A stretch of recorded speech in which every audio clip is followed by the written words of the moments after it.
Hi everyone. Today we're looking at a really important topic within this whole thing because it's one that is bound to come up, and it's denial. Because when this conversation arrives into that moment of I'm like this has happened to me, this is happening to me now. This is what my future looks like. These are the things I have to do. These are the things that I'm worried about.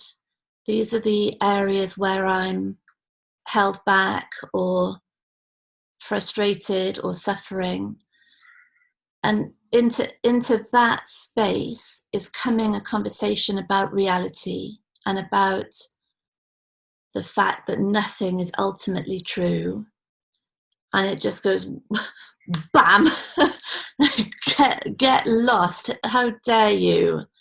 Because this is real. This is true. This is what is happening to me. And so, of course, in that space, this conversation looks like denial, and it looks dangerous, and it looks like we're trying to do like a spiritual painting over of what's actually going on, which could risk that we don't get the treatment that we need, or that we don't act on symptoms that need acting on, or that we're trying to hide away wrongs that have happened or are happening. And so, yeah, it looks really dangerous, this conversation. It looks irresponsible and worse than rude. And yeah, so no wonder people drop out. No wonder that's enough. And even people who've come so far, so say people who've come in through the 3Ps and have started to realize that there's a thought element in reality. This then is too much, because there hasn't been the stage of considering that actually the whole self is also thought created. And so for those who've only gone so far, there's been the use of that conversation to make the self feel better, to make the self feel more secure. And then this is too much, because this is fundamentally, it looks like it's totally undermining the self, and it looks threatening and confronting. So, excuse me, where do we go with that? Well, to begin with, if there is that feeling of confrontation, like if you're feeling that now, then leave it be, because in that space there's nothing but defense of the identity, and any more words from me or anyone else only create more defensiveness, more ramping up of identity. And I get this sometimes, people sort of read something in one of the books and then email me and want to have this sort of back and forwards argument about it. And there's no point in that space, because it's an identity that is feeling under threat. Of course it is. And so it ramps up. So if that's the case, let's just leave this for now. Maybe hover around the edges a bit of the program, see if things seem accessible and amenable, but otherwise leave it be. And then we can start to consider that two things, really, two very important things with this. The first is that there are moments when there's no identification going on, there's no story happening, there's no idea of a past that has created a me like this and a future that is going to be like this because of how I am. That's just not there. And in that moment, there's things are still happening, aren't they? Breathing is still happening, and digestion is happening, and movement is happening, but there's just not the story there. And so where is it? What is true about that identity, about that story? It's an interesting one, isn't it? Because in the story, it looks like that's the only true thing.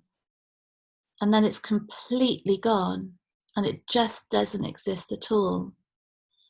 So this conversation isn't at all about denial. It's about seeing the ebb and flow of story, the arrival and disappearance of an idea of self, the arising of a me and a this is how I am, and then it falls away completely. And what we're seeing is that arising of the story, where is it? What is substantial about it? Nothing, really nothing. It's a creation, and it will change, and it shifts and transforms, and one day everything looks so bleak, and then the next day everything's the same, but there's just optimism or gratitude or hope. So what's true? What's true in any of that? Really nothing, really nothing. And it's all that's happened is just that in that moment there's a confusion because it looks so real. But the only truth is the absence, isn't it? Is that space. And then a story arises, but the story has no substance, has no center, like that Adyashanti quote.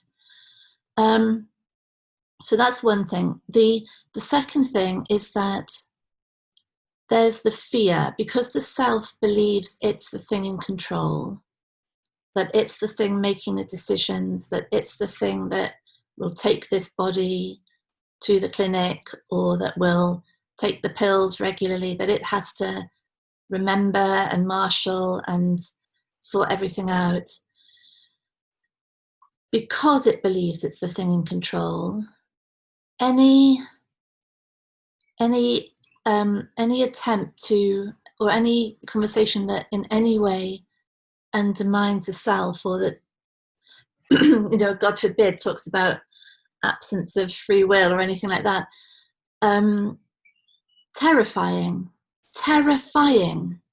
because that belief of the self as the control center, oh my God, what would happen if that wasn't, if there was no self? What would this body do? Nothing, would it? Is that what it would happen? It would just like collapse in a puddle, and there would be no none of the things that the self thinks it's doing to keep itself well and stable and just about okay. None of that would happen. That's the belief. Like, I'm it. I'm the thing doing all this. Oh, so it's so fundamental, that one. It's so the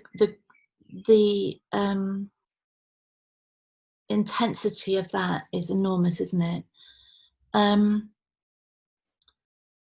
And we're seeing that the idea of self is entirely unnecessary for anything to happen. Anything can happen. There's no, the confusion of the self is a fixed thing, as a fixed identity that's in charge of everything. That confusion isn't necessary for hospital appointments and medicine to be taken and food to be eaten and walks, or whatever. It's not necessary. That's going to happen, and we can get this on a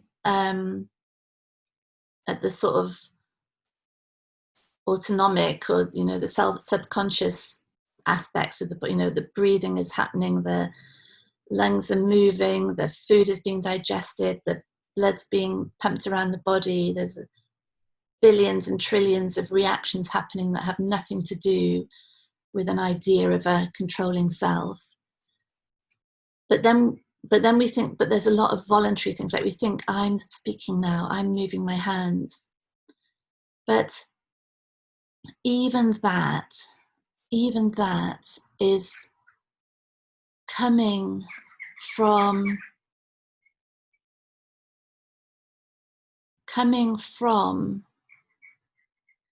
a programming over which the self has no control. So if we think about speech was learned. The self wasn't learning that. Learning was happening automatically, programmed in to learn words. And now words are being said, but there's no self doing the saying. Words are just coming. And it's the same with everything. And so the fear that life is going to end when the self ends is completely unfounded. It's completely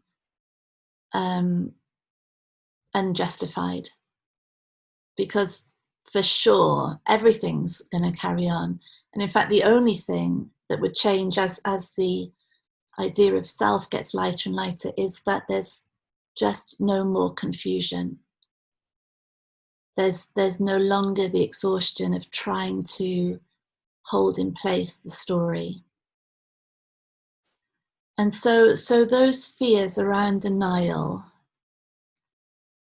we can start to see that it's all right. It's really okay. The things that the self fears most are actually creations of the self, that as long as that fear is in place, that's what will be experienced. But as that falls away, then there's life expressing and moving and transforming and thriving and flourishing. It can't not. And then we might say, well, yeah, but how does life know about my illness? Or how does life know about taking pills at these particular times, or making sure I observe particular symptoms, or eat special food, or maintain special appointments? That as long as that makes sense to do, it just becomes part of the programming.